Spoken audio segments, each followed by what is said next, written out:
नमस्कार दोस्तों, आपका एक बार फिर से स्वागत। पुस्तक समीक्षा कार्यक्रम में आज मैं लाई हूं एक काव्य जिसका नाम है चिड़ियों की तरह होती हैं बेटियां। आप देख सकते हैं और इसके रचिता हैं अनंत शर्मा। अनंत जी, ये काव्य मुझे बहुत अच्छा लगा क्योंकि इसके अंदर आम आदमी की बात कही गई है। तो मित्रों, मैं थोड़ा सा बता देती हूँ। उससे पहले एक गुजारिश, चैनल को अधिक से अधिक सब्सक्राइब कीजिए, वीडियोस को लाइक कीजिए, शेयर कीजिए और कमेंट्स में जरूर लिखिए कि आपको ये वीडियो कैसी लगी। तो दोस्तों, मैं बात करती हूँ चिड़ियों की तरह होती हैं बेटियां। इसके रचिता, जैसे मैंने बताया, अनंत शर्मा अनंत जी हैं। आनंद कला मंच प्रकाशन भिवानी से प्रकाशित हुई है, पेपरबैक में 2021 में प्रकाशित। मूल्य मात्र 300 रुपए और पृष्ठ 112। मैं थोड़ा सा परिचय देना चाहूंगी आनंद शर्मा जी के बारे में। इनका जन्म हुआ है अमृतसर में बसे गढ़वाली परिवार में। MA अर्थशास्त्र है इनकी शिक्षा। केंद्र सरकार से सेवानिवृत्त वरिष्ठ लेखा परीक्षा अधिकारी हैं ये। और इनके 5 कहानी संग्रह प्रकाशित हो चुके हैं और हरियाणा साहित्य अकादमी का श्रेष्ठ कृति पुरस्कार इन्हें मिल चुका है। इसके अलावा एक लघु उपन्यास भी आ चुका है।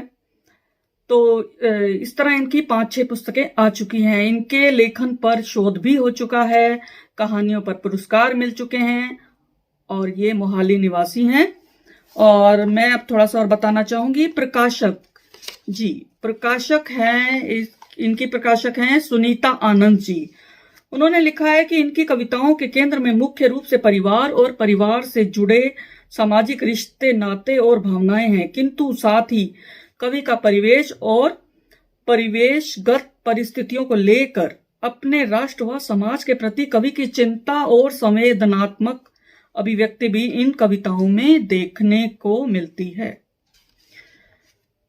इसके बाद है डॉक्टर तेजिंदर है। इन्होंने भूमिका लिखी है। इन्होंने कहा है कि इस काव्य संग्रह की कविताओं में भावों का प्रवाह है। इन कविताओं में मानवीय रिश्तों की महक है। इन कविताओं में आम आदमी की बात कही गई है जी। और देखते हैं कि इन्होंने क्या कहा है आत्मकथ्य में। इन्होंने एक बड़ी अच्छी बात कही है, आपसे संवाद किया है। इन्होंने कहा है कि अपनी कविताओं के बारे में लिखना मुझे अच्छा नहीं लगता। मैं अपने इस काव्य संग्रह के माध्यम से हाशिए पर धकेले गए अंतिम व्यक्ति से संवाद स्थापित करने में कामयाब रहा हूं या नहीं, यह मेरे सुधी पाठक मुझे सूचित करेंगे। तो मित्रों, जल्दी से इनकी किताब खरीदिए और इन्हें सूचित कीजिए। और मेरी दृष्टि में सच में ये आम आदमी से संवाद को स्थापित करने में ये कामयाब रहे हैं। मुझे ऐसा महसूस हुआ। मैं कुछ शीर्षक बताती हूं, आपको पता चलेगा कि किस कलेवर की इन्होंने कविताएं रची हैं। चिड़ियों की तरह होती हैं बेटियां शीर्षक कविता। मां के श्राद्ध पर अब आग नहीं उगलती मेरी कविता। एक कविता पिता के नाम। चुनावों के आसपास एक पाती राम के नाम। कम पड़ गए हैं शब्द, अच्छे लोग गंदे लोग। एक कविता राम के अयोध्या जाने पर। वट वृक्ष की तरह होती हैं पत्नियां, बहुत सुंदर। शब्दों का विद्रोह, ये कुछ कविताएं हैं, मैं सारे तो नहीं पढ़ पाऊंगी। शीर्षक PGI का ट्रामा बोर्ड, चाय अच्छी बनाता था रामलाल। आदमखोर, ये कुछ शीर्षक हैं। तो मैं बता देती हूं मुझे क्या महसूस हुआ इन कविताओं को पढ़ते हुए। 46 छंद मुक्त कविताएं जो आम आदमी के इर्द गिर्द घूमती हैं।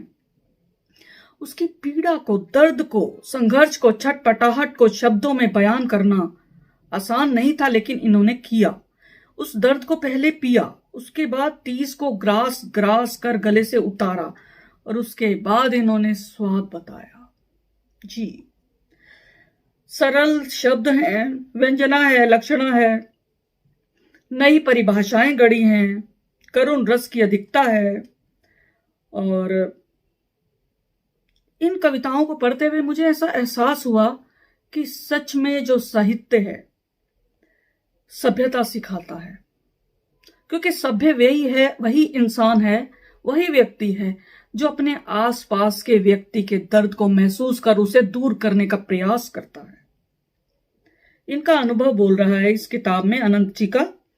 और भावनाओं को इन्होंने आंखों से पढ़ा और उसके बाद इन्होंने उतारा पन्नों पर।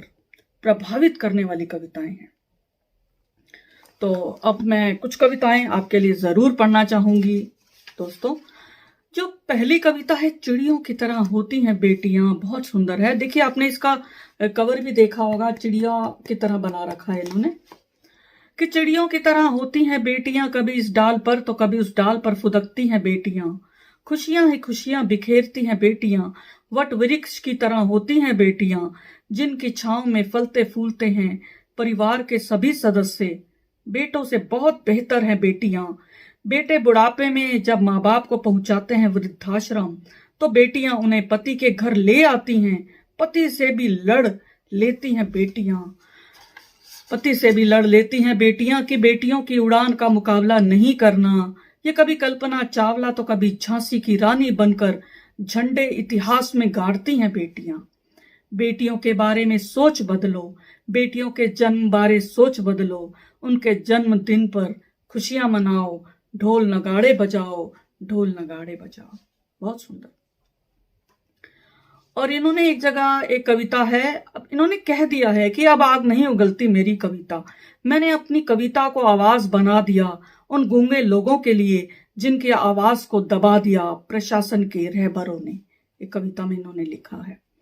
तो मुझे इनकी कविताओं में क्रांति की एक आवाज सुनाई दी।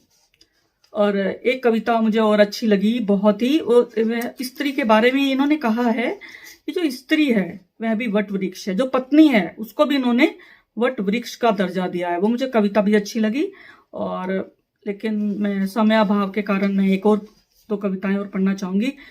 एक और कविता अच्छी है, वह पागल सा आदमी। देखिए, पागल कौन है कि इस पागल से आदमी को अजीब सनक है, आय का बड़ा सा हिस्सा वह दान कर देता है गरीबों पर। वह सड़कों पर से केलों के छिलके उठाता है ताकि कोई फिसल न जाए। दफ्तर में वह दूसरों के काम में हाथ बटाता है। परिवार वाले तंग हैं उससे, परिवार वाले तंग हैं उससे। पागल सन की पता नहीं क्या क्या नाम दे रखे हैं उसे। अजीब सा पागल है। जाता तो है वह गुरु नानक की तरह व्यापार करने को, परंतु बांट देता है सारे पैसे गरीबों में। दुनिया की नजरों में वह बेवकूफ है, परिवार की नजरों में परले दर्जे का नालायक है।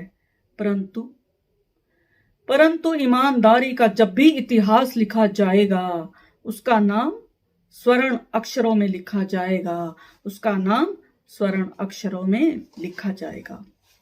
इस संग्रह की अंतिम कविता भी अच्छी है कि चांद का दूसरा पक्ष। मैंने कहा ना, इन्होंने नए प्रतीक गढ़े, नई परिभाषाएं गढ़ी। आपको स्वयं पता चलेगा, क्योंकि मैंने पहले ऐसे कभी नहीं इस तरह की कविता पढ़ी। ए चांद, तुम्हारी तुलना कवियों ने प्रिया के सुंदर मुंह से की होगी। तुम्हारी शीतलता की तुलना शरबती होठों से, टपकते हुए बोलों से की होगी।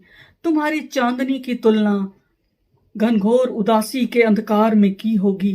पर ए चांद, तू नहीं जानता कि उन शायरों के पेट भरे थे।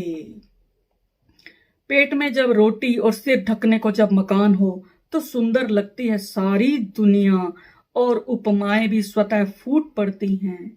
पर शायद उन्होंने तेरा दूसरा पक्ष नहीं देखा। रोटी की इंतजार में थक कर सो जाता है जब मेरा बेटा, और जागते ही तेरी तरफ देखकर पूछने लगता है, पापा पापा, क्या रोटी चांद की तरह होती है? तो सच मानो चांद, तेरा चेहरा मुंह चिढ़ाता है मुझे, और मैं चाहकर भी तेरी प्रशंसा नहीं कर सकता। चांद नहीं चाहिए मुझे तेरी चांदनी, यदि देना है तो चंद मुट्ठी अनाज दे। काम करने को रोजगार दे, सिर छिपाने को मकान दे, ताकि तेरी प्रशंसा में मैं भी गीत गा सकूं और मेरा बेटा तुझे रोटी नहीं सचमुच का चांद समझने लगे, सचमुच का चांद समझने लगे, सचमुच का चांद समझने लगे। धन्यवाद अनंत जी, आपका भी बहुत बहुत धन्यवाद। और प्यारे दर्शकों, आप सबका भी तहे दिल से शुक्रिया।